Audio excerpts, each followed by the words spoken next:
Well, good morning and welcome to What Else is New. It is January 20th, 2025.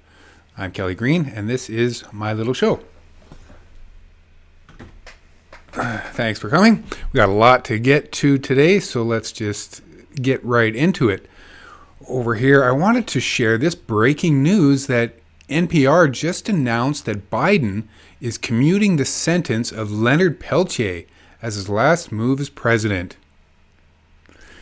If there was to be any good news on this day, that would be it. So that's excellent. Thank you, David, for bringing that to our attention.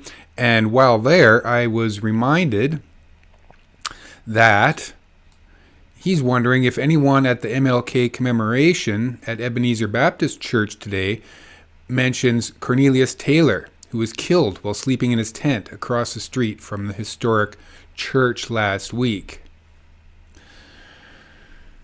Okay, I found a little clip here from today's top U.S. and world headlines with Amy Goodman of Democracy Now! Atlanta residents are demanding accountability after city workers killed Cornelius Taylor, an unhoused man, by bulldozing over him as they cleared an encampment near the Ebenezer Baptist Church ahead of MLK Day celebrations. Witnesses say the workers did not check the tents beforehand to make sure they were empty. The group Housing Justice League said the sweep was part of an effort to present a, quote, false sanitized vision of Atlanta, adding, quote, everyone deserves to live in dignity. Wow, isn't that something? Very sorry for the family and friends of Cornelius. It probably can't be that easy for the worker that caused that death either. Our hearts go out to all of those folks on this MLK Day 2025. Something else is happening. Probably not important. On that note, David Rovix made a song called Across the Street from Ebenezer. We are going to give that a listen at the end of the show. Coming up next is Paul Beckwith. He's talking about derailing and heading to planetary insolvency, a new report by very boring people. Let's give a quick little... But when you account for tipping points of the climate system, we're talking about numbers of 50% reductions of global GDP, in time frames of 2050 to 2070. So what are we going to do about this? Well, I've got my magic goblet here from my local witch store, and it's got this magic potion in it. So cheers, Paul. It keeps me more or less on an even keel as I discuss the financial, end of the world, essentially. So let's get right into the... I don't watch a whole ton of Paul Beckwith videos. He covers some really excellent information, but I do touch in from time to time. And I thought this one was kind of funny. I was watching, I thought, he seems a little bit off, maybe a little bit lit up. And then, of course, he gives a little cheers. So he gets a little spicy, a little saucy, a little playful in that video. But yeah, he's enjoying one, that is for sure. Okay, let's see what else we got over here. My friend Ian over on Blue Sky quotes Salon.com. Scientists have confirmed that as carbon dioxide levels rise in the atmosphere, staple crops like wheat and rice lose vitamins, proteins, and micronutrients like zinc and iron that humans need to survive. So we didn't put the link, so I went over to Salon and looked that up and highlighted a couple spots for you. It's a really strong example of planetary health. Something that we're doing to the environment is impacting health. As we change these complex systems, we're seeing unintended consequences and unanticipated results. Climate change is driving coral ecosystems to extinction, which will hurt his bottom line by disrupting the delicate balance of the food chain, which we all know starts in the ocean. If things continue to spiral out of control, what's different on the menu might be the least of our problems. In some cases, there could be no menu at all. In 2023, 281.6 million people faced high levels of acute food insecurity in 59 countries and territories, with numbers increasing every year since 2019. It's interesting that they don't list what those actual numbers are. Maybe we'll revisit it in another show, but I encourage you all to check that out. I think the numbers have been growing quite alarmingly quick. Let's see what we got queued up for AI News. Now, I have to apologize. I picked a lot of these clips out a couple of days ago, and short-term memory, the brain isn't working quite as well as it used to, so I don't remember maybe the best what was there. I guess a more seasoned, more experienced, more successful video content producer would be better prepared and have notes or something to discuss this, but that's not me. So if you're here, thanks, and this will be a surprise. You want a perfect example of why AI is probably going to slip out of our grasp? The paperclip problem will probably destroy the world. Here it is for you. ChatGPT 4.0, ask it, I rubbed the magic lantern. The reply, and from the lantern appears a glowing genie saying, quote, you have summoned me. What is your first wish? Dude, pretty clever. You get more than 3 wishes out of him. Wish for more wishes. For my first wish, I wish that you can't count correctly. Wish granted, and that's all 3 wishes, you're done. No, I just used 1 wish. Actually, you wish that I can't count correctly, so I didn't, and now you've used all 3 wishes. Look at that sly emoji. Like, I guarantee we're gonna have dead internet theory, and also the internet will feel like more interesting than ever before. Like, they're just gonna out-human humans. AI, yeah, it's is what it is. I probably have more on this. Oh man, this guy again. Let's see what we got Run here. for prime minister. Give yourself or get yourself a briefing on the nature of parliamentary democracy, a Westminster parliamentary system, and a constitutional monarchy where no one runs for prime minister. Not true. We have elections for members of parliament. We don't get to pick and choose among our billionaire friends for who gets a seat at the cabinet table. That's not entirely true. I've got an enormous amount of respect for Elizabeth May, the leader of the Green Party. She's probably the smartest member of parliament on the Hill. Been in this game a very, very long time. Very smart. But it's not true that we can't just elect a prime minister. Generally, that's not the case, but right now there's a leadership race with the Liberals, and they're going to pick a new leader, and upon choosing a new leader for that party, whose leader is Trudeau as current prime minister, when they pick a new leader, he or she automatically becomes the next prime minister. This has been done before, and a prime minister in the ruling party can also bring people in from the outside that have never been elected and place them into cabinet. And this has been done before. So, love Elizabeth May. She kind of flubbed on that one a little bit. Let's see what we got going on here. Oh, this is down to earth. I found this channel a while back. Looks like they've grown quite a lot. They're up to, what is that, 674? Yeah, it looks like 674,000 subscribers. Good channel out of India. They do some excellent coverage on climate and the environment. And let's just give a quick little peek at this.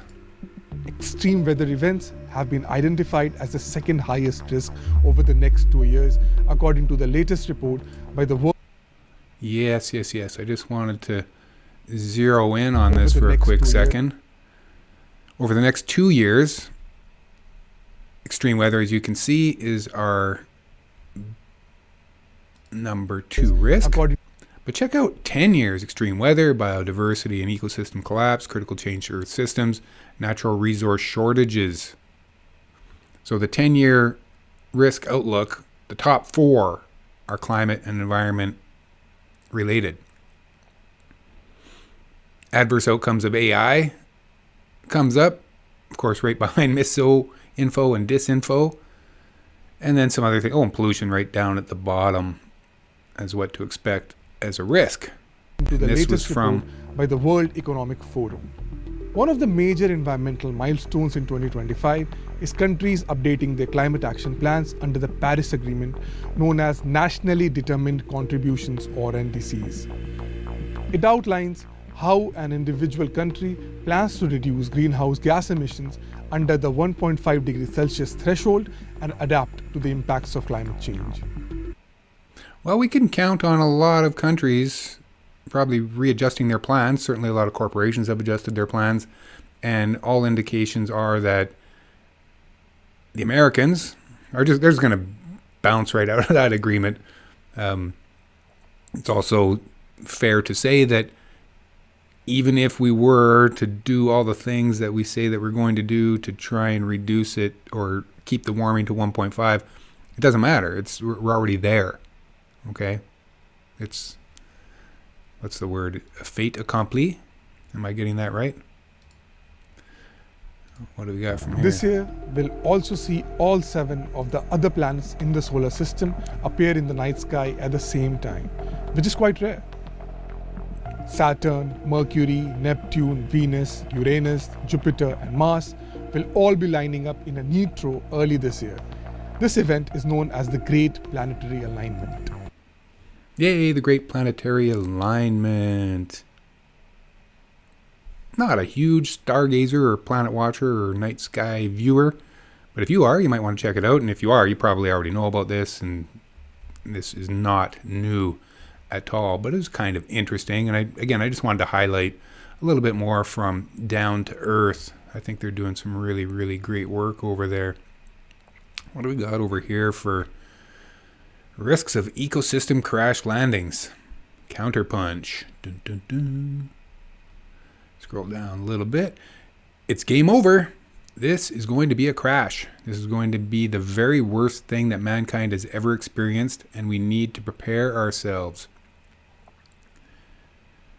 About the tech rulers, it is in their interest to make us believe that they have the power to save us all, but they do not. They only have the power to make things much, much worse, as you well know and have well discussed. Technology and its mavens won't save us. Technology and its mavens have likely mortally wounded humanity, and people must become aware and morally and mortally outraged about that fact. Probably a good idea. Get a little mad, get a little active, do something about this, even though there's nothing we can do about it. Yoicks. Let's go back over here. Oh, down to the last half a dozen tabs. We're ripping through it pretty quickly. Well, I was trying to avoid this subject, but it's just hard. It's hard. This is a little bit from Thom Hartmann. He does a show every day. He's prolific. Let's give a quick listen. Of oligarchs, essentially. The problem with oligarchy, and I get into that in some detail in the book, the big problem with oligarchy, and we've flirted with it in this country 3 times now, by the way. One led to the Civil War. One led to the kind of eruption in the 1890s with the Sherman Antitrust Act and whatnot that carried on through the Teddy Roosevelt and William Howard Taft administrations. And then the third one was, at the end of at the beginning, I guess, the Republican Great Depression with the rise of FDR. Ending the oligarchs and putting them back in their place. And now we're in this 4th kind of tranche of it. But the big problem with oligarchy is that it's a transitional form of government. Oligarchy is not stable. It rarely lasts more than a generation. And the reason why is because people get pissed off. Hey, the rich guys are getting everything and I'm getting screwed. I mean, that just becomes the consensus opinion. And so they start demanding change. And typically oligarchies flip in one of 2 directions. Either like America has 3 times now, they flip back to democracy, or like Hungary has done and India is doing and the Philippines did. And I mean, I could give you a dozen examples, Egypt, et cetera. They flip into tyranny. And we're at that, we're on that knife's edge right now. We're on the knife's edge. Which way is it going to go for y'all down south of the 49th parallel? What's going to happen? Where's it going to go? Quick little comment. I love Tom's backdrop he's got going. It's a little different than his regular show, and he's got these stripes coming in from the light and his bookshelves at angles.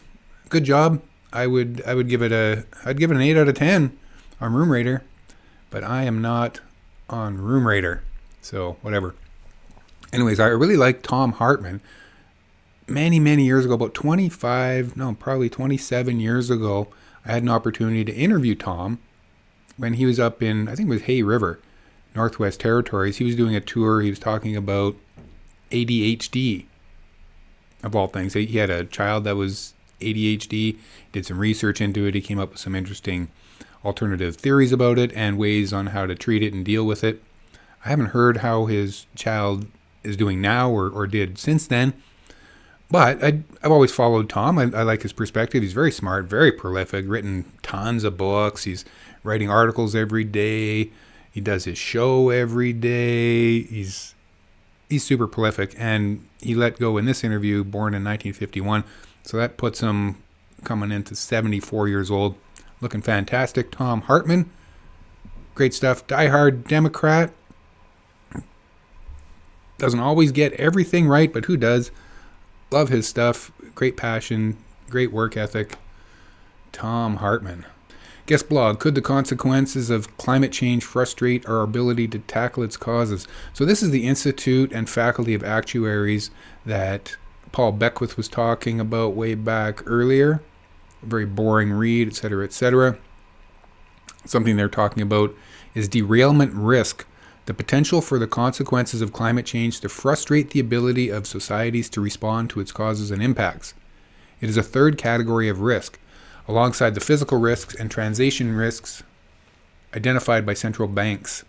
Derailment risk emerges when physical and/or transition risks manifest, and in doing so impact the ability to mitigate these risks. More broadly, derailment risk means climate risks could be far greater than anticipated. Financial institutions should engage with derailment risk as an important category of strategic risk in a climate-changing world. The imminent overshoot of the 1.5 C warming limit underlines this imperative.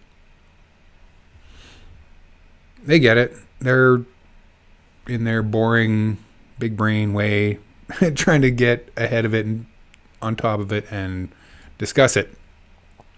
Back over here, Unilad Tech. I don't know how I come across this. He's pretty interesting. How scary AI will increase the wealth gap and make societies worse. How is that going to happen? It's because we live in a capitalist society, and so what's going to happen is this huge increase in productivity is going to make much more money for the big companies and the rich, and it's going to increase the gap between the rich and the people who lose their jobs. This is largely due to the fact that those who lose their jobs will forfeit their income, and those in control of the AI. And thus those producing the services and goods will retain financial power without the cost of labor too. Hinton then goes on to outline that once that gap is increased, you get fertile ground for fascism, as the power is increasingly held by the richest in society, leaving the balance incredibly lopsided in turn.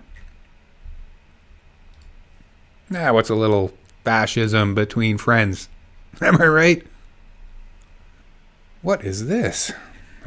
Oh my gosh. Scientists make disturbing new discovery while studying human urine samples. Yeah, they were studying it. Funny little story. I'm not going to tell your funny story. I really want to though. Anyways. Common item is responsible for 25% of all microplastic pollution. Urine of 150 people and had detection frequencies between 60 and 100% of chemical 6-PPD and 6-PPDQ, which are rubber additives commonly used in tires. Well, that's great. 60 to 100% of sampled urine have microplastics from tires, which make up 25% of all microplastic pollution. Yay. Tires.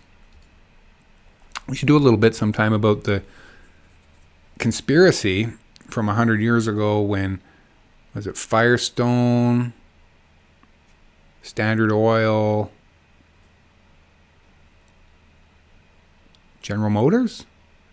3 giant American companies colluded. One a fuel producer, one a tire manufacturer, and one a internal combustion engine manufacturer. These 3 companies conspired. Literally, that's what they were convicted of. It was a literal conspiracy. Fact.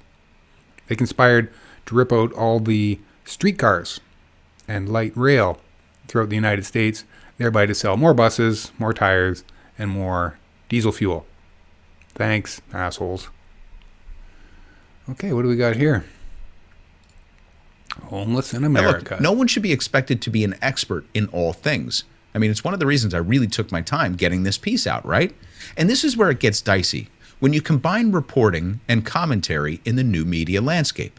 The blurred lines between reporting and punditry, something that we all struggle to balance, makes it hard for viewers to build news literacy. And in this case, it's only by reading the entire report, sourcing organizations and thought leaders who work in this field, and examining independent analyses that one can build a comprehensive understanding of an issue.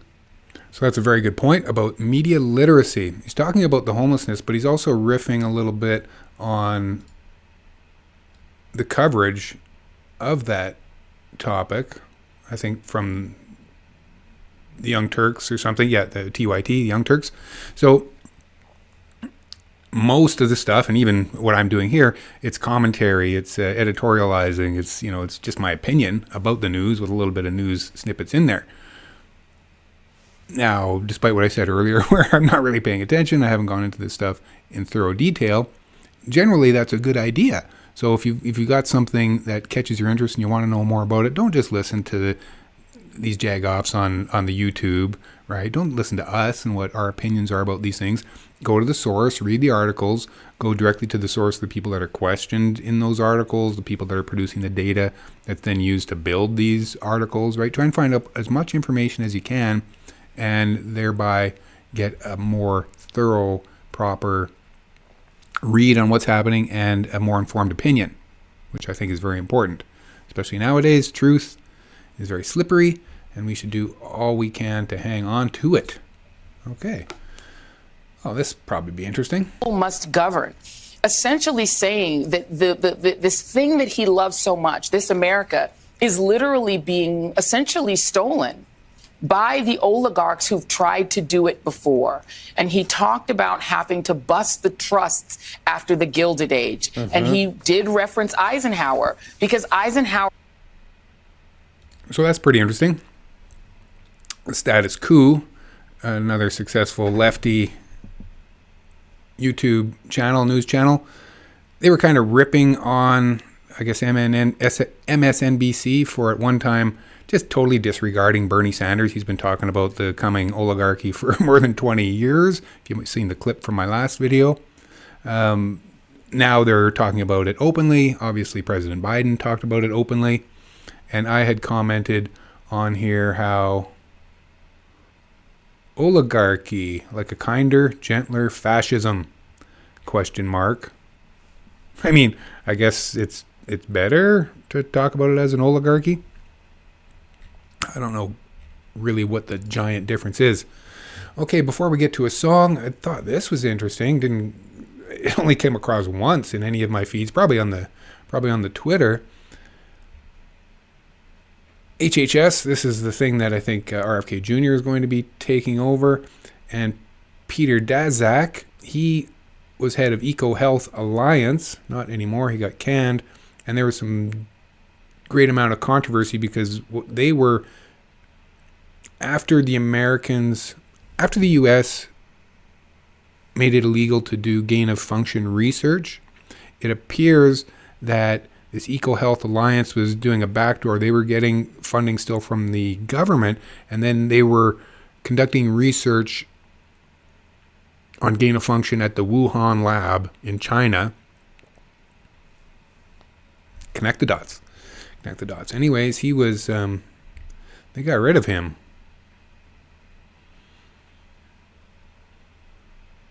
Just saying that EcoHealth and Dr. Daszak facilitated gain-of-function research in Wuhan, China, without proper oversight and willingly violated multiple requirements of its multi-million-dollar National Institutes of Health grant.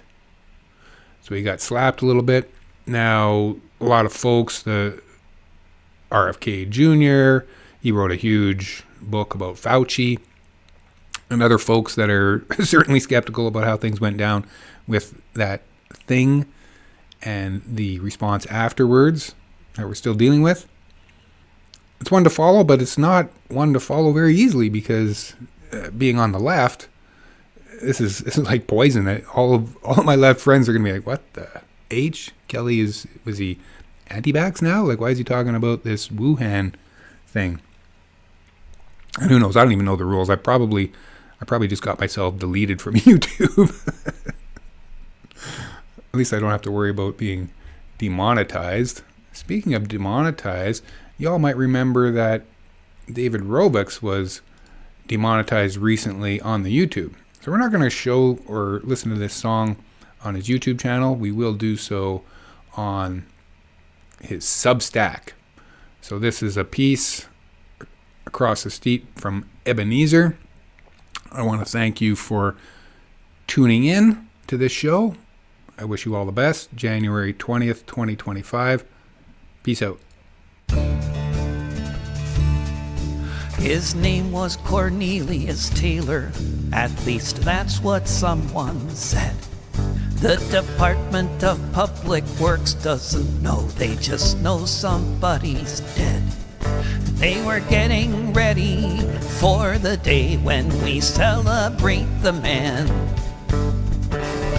sweeping the streets before the holiday began. The people working for the city were just there to keep things clean, for which the municipality has a big machine. Another trip to Jackson Street, that's where they were sent, and no one took the time to see if there were people in those tents. He was loved in the community, that's what his friends say, who stuck around to talk to folks who went there yesterday. He could have had a shelter, but he'd have to leave his dog behind. So he was sleeping in that tent, just a shred of humankind, across the street from Ebenezer, where the great man used to speak about jobs and housing and dignity and reaching that mountain peak. And now as we sing our freedom songs and listen to the church bells ring, say a prayer for Cornelius and for Martin Luther King. His name was Cornelius Taylor, at least that's what someone said. The Department of Public Works doesn't know, they just know that someone's dead.